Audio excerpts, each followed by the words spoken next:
US లో doctor గా స్థిరపడాలని అనుకుంటున్నారా? అయితే అతి తక్కువ ఖర్చుతో ఎగ్ప్లస్ తో సాకారం చేసుకోండి. సార్ ఆ ప్రాంతంలో మీరు పనిచేస్తున్న టైంలో మీరు మావోయిస్టులు అంటే నక్సల్ చేసిన అరాచకాలు చెప్పుకొచ్చారు. ఇంకా మీ వైపు నుంచి ఏ విధంగా కోంబింగ్ ఉండేది? మీరు ఏ విధంగా అంటే అటు మావోయిస్టులు సపోర్ట్ చేస్తున్నారని ఇన్ఫార్మ్లు ఎవరైతే కోవట్లు ఉన్నారని ఇన్ఫార్మ్ వాళ్ళని తీసుకెళ్ళి అంటే అన్నలకు అన్నం పెట్టారని నెపంతో కూడా చాలా మంది తీసుకెళ్లి కేసులు పెట్టి రిమాండ్ చేశారు. మేము పోయిన 95 కొత్తలో ఉండేది.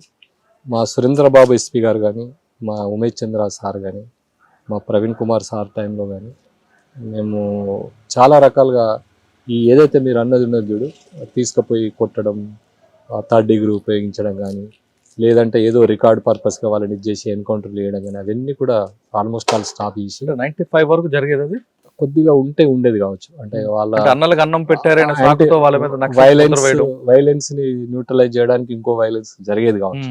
కానీ ఆఫ్టర్ 95 చాలా రకాలుగా పోలీసు మావోయిస్ట్ పోవడానికి తెలంగాణ పోలీసు చేయని ప్రయత్నం లేదు. సార్ మీరు ఆ టైంలో చాలా ఎక్స్చేంజ్ ఆఫ్ ఫైర్లు చేశారు. ఫస్ట్ ఎక్స్చేంజ్ ఆఫ్ ఫైర్ ఎక్కడ జరిగింది? Combing exchange of fire Manala అడవులలో ఫస్ట్ ఎక్స్చేంజ్ ఆఫ్ ఫైర్ చేసినాం. ఫస్ట్ కతలాపూర్ మండలంలో చింతగట్టు అని ఒక విలేజ్ ఉంటుంది. ఆ విలేజ్ కోనాపూర్ మధ్యలో ఫస్ట్ ఎక్స్చేంజ్ ఆఫ్ ఫైర్ చేసినాం. దానిలో అనుపురం కొమరయ్య అని చెప్పి అప్పుడు జిల్లా కార్యదర్శి ఉండే ఆయన పీరియడ్లో చేయడం జరిగింది. గాలిలో కాల్పులు జరిగినాయి. ఎవరికి మీ రికార్డులో దాదాపు 30 నుంచి 40 వరకు ఎక్స్చేంజ్ ఆఫ్ ఫైర్లు ఉన్నాయి, 13 ఎన్కౌంటర్లు ఉంటాయి. మీ సిచ్యువేషన్ తగ్గట్టు మీరు హ్యాండిల్ చేసి ఉండొచ్చు కాదన్ను, కానీ మీకు ఒక మనసు ఉంది కాబట్టి అరే అన్యాయంగా చచ్చిపోయారా అని ఫీల్ అయ్యే సంఘటన జరిగింది అనిపించేది కదా. వాళ్ళంతా కూడా మన సమాజంలో సభ్యులు, మన వాళ్ళే కదా, మన వాళ్ళే. నీకు ఒక ఉదాహరణ చెప్తా. రాజారాం అని చెప్పి హన్మకొండ జంట నగరాల కార్యదర్శి. ఆ పిల్లోడు నా రూమ్ పక్కన ఉండేది. నేను ఎంఏ ఎకనామిక్స్, ఎంఏ కామర్స్. ఆ పిల్లోడు ఆయన నక్సలైట్ అని నాకు తెలియదు, కానీ ఆయన almost all Maoist RSU organiser. ఆయన జంట నగరాల కార్యదర్శిగా చనిపోయినప్పుడు చాలా బాధపడాల్సి వచ్చింది. రెగ్యులర్గా మేము బయాజ్ చేసేది. ఎందుకు అన్న మావోయిజంతో మీరు ఏం సాధించాలనుకుంటున్న దాని మీద, సమాజంలో మీరు ఏం కోరుతున్నారు మీద, వైలెన్స్ అనేది భారత సమాజానికి పనికిరాదన్న దాని మీద చాలా బయాజ్ చేసేది. ఆయన చనిపోయినప్పుడు మాత్రం చాలా బాధపడ్డాడు. ఎందుకంటే నాలాగా పోలీస్ కావాల్సినాడు, నాలాగా ఈ దేశానికి సేవ చేయాల్సినాడు ఈ రకంగా యాంటీ నేషన్గా పోయి బలైపోయింది అని చెప్పి బాగా.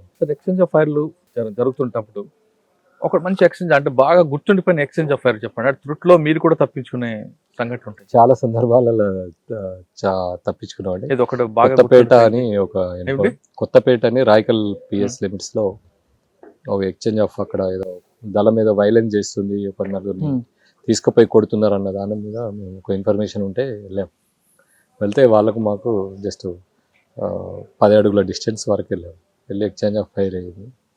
అయిన తర్వాత ఆ టైంలో మేము కూడా AK-47 మా తోటలకు కూడా కొద్దిగా ఇంజూర్డ్ అయ్యారు. మాకు కూడా పిల్లెట్స్ కొన్ని పైకి వెళ్ళిపోయినాయి. ఆ టైంలో బాగా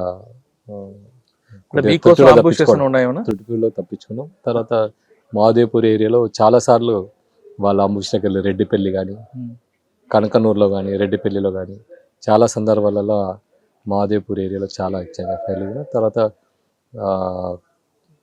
నిజామాబాద్ బార్డర్ మానాలలో కూడా ఒకసారి first people's guerrilla army first PLGA పుట్టింది. ఫస్ట్ ఎక్స్చేంజ్ ఆఫ్ ఫైర్ మేము చేసినాం. దానిలో 70 క్లామోర్ మైన్స్ అయినాయి. మా మీద కిలోమీటర్ పొడుగా అంబుష్ చేసింది. లక్ ఏంటంటే మేము ఆ వైపు ఆ రూట్లో వెళ్ళకుండా వాళ్ళ కౌంటర్ రూట్లో వెళ్ళి ఎక్స్చేంజ్ ఆఫ్ ఫైర్ చేసినాం. మేము చేసిన ఎక్స్చేంజ్ ఆఫ్ ఫైర్తో వాళ్ళ మానాల నిజామాబాద్కి పోయి అక్కడ ఒక 7 మహిళలు ఎన్కౌంటర్ అయ్యారు. సార్ ఆ మానాల ఎన్కౌంటర్ గురించి చెప్పండి. ఒక కేస్ స్టడీగా ఉండిపోయింది. ఇప్పుడు మానాల ఎన్కౌంటర్ నేను సార్ పెద్దపల్లి తర్వాత ఎక్కడికి వచ్చారు? పగిడిపల్లి తర్వాత రాయకల్లో 3 years చేశాను సార్. తర్వాత కతలాపూర్ వెళ్ళాను సార్. తర్వాత మెట్టిపల్లి చేశాను. జగిత్యాల డివిజన్లో 6 పోలీస్ స్టేషన్ చేశాను సార్. తర్వాత జగిత్యాల ఇట్లా గోదావరిఖని డివిజన్లో కొయ్యూరు చేశాను సార్. అప్పుడు కొయ్యూరు ఎన్కౌంటర్ జరిగింది. ఆ ఎన్కౌంటర్ తర్వాత నేను వెళ్ళాను అక్కడికి. కొయ్యూరు ఎన్కౌంటర్ కూడా చెప్పండి. కొయ్యూరు ఎన్కౌంటర్లో శీలం నరేష్ అని చెప్పి, నల్ల ఆదిరెడ్డి, శీలం నరేష్ చాలా ఇంపార్టెంట్ క్యాడర్ వాళ్ళు.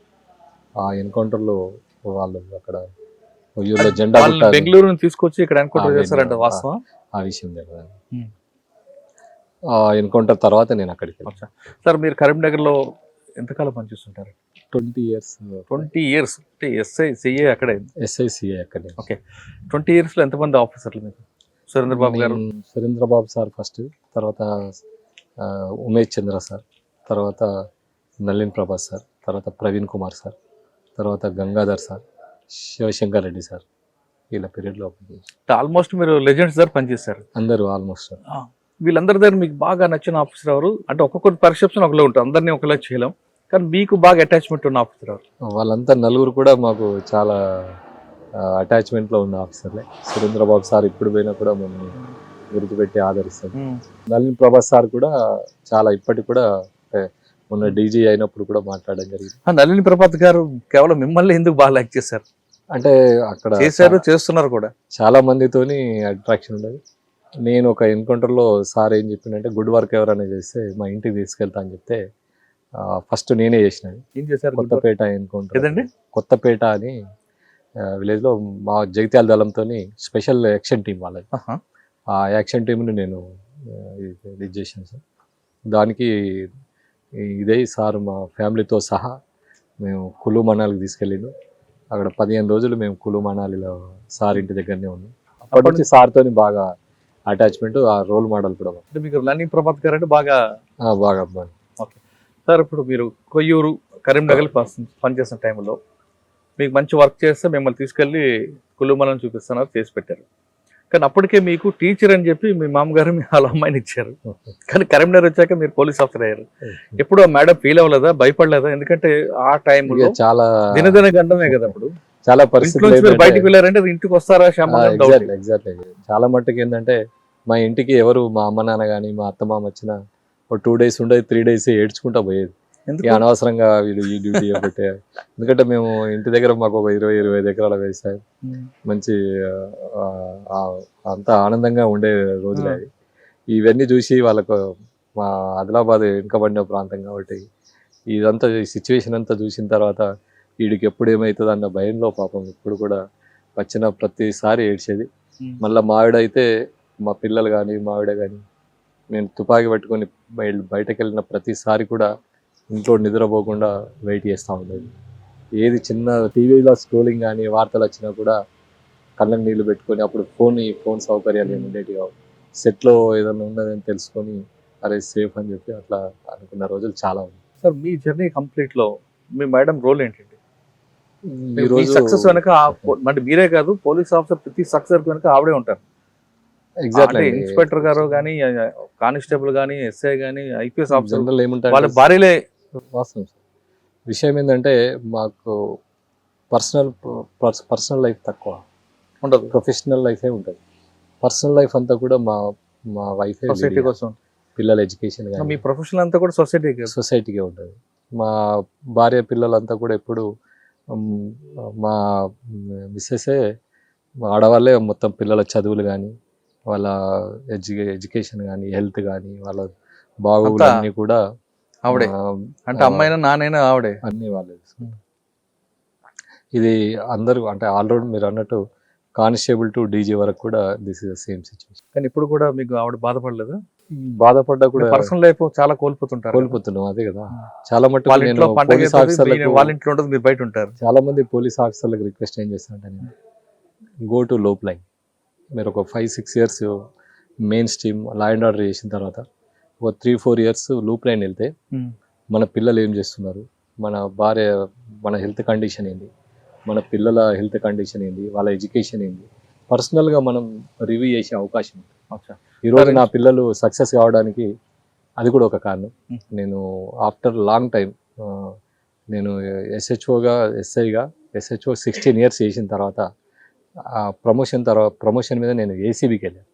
ఏసీబీ ఐ వాజ్ పిల్లల ఎడ్యుకేషన్ గురించి హెల్త్ పర్పస్గా పిల్లల దీని ప్రకారంగా 5.5 years నేను ఏసీబీలో కూడా పనిచేయడం జరిగింది. ఇక్కడ కరీంనగర్, నిజామాబాద్ ఏసీబీ చేసిన తర్వాత అప్పుడు నా పిల్లలు intermediate, 10th, high school standard, intermediate standard మా పిల్లలు ఇద్దరిని దగ్గరుండి చదివించడం జరిగింది.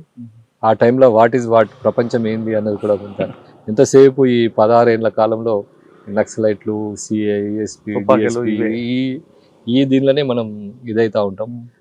మళ్ళీ ప్రొఫెషనల్ జెల్సీ, వాడు పక్కకున్న సిఐతో అది అక్కడే ఆయన ఆ ఉంటుంది. పోస్టింగ్ తీసుకుంటే నేను ఈ పోస్టింగ్ తీసుకోవాలని, ఆయన ఇది చేస్తే నాకు నేను ఇంకో ప్రమోషన్ తీసుకోవాలని, ఆయనకు రివార్డ్ వస్తే నేను ఒక రివార్డ్ తీసుకోవాలని, ఈ జెల్సీలనే చాలామంది పోలీస్ ఆఫీసర్లు ఆ పిల్లల బాగోగులు చూసుకోకుండా, హెల్త్ బాగోగులు చూసుకోకుండా రిటైర్మెంట్ పరిస్థితిలో చాలా మందికి ఆ ప్రాబ్లం ఈరోజు మాకు తెలిసిన ఆఫీసర్లు ఫేస్ చేస్తున్నారంటే అదే బాధ అనిపిస్తూ ఉంటుంది. చాలామందికి మా పోలీస్ ఆఫీసర్లకు కోరుకునేది ఏంటంటే జస్ట్ 5-6 ఇయర్స్కి ఒకసారైనా you should go loop life, any loop life, family life కొద్దిగా బెటర్గా మనం లీడ్ చేయొచ్చు.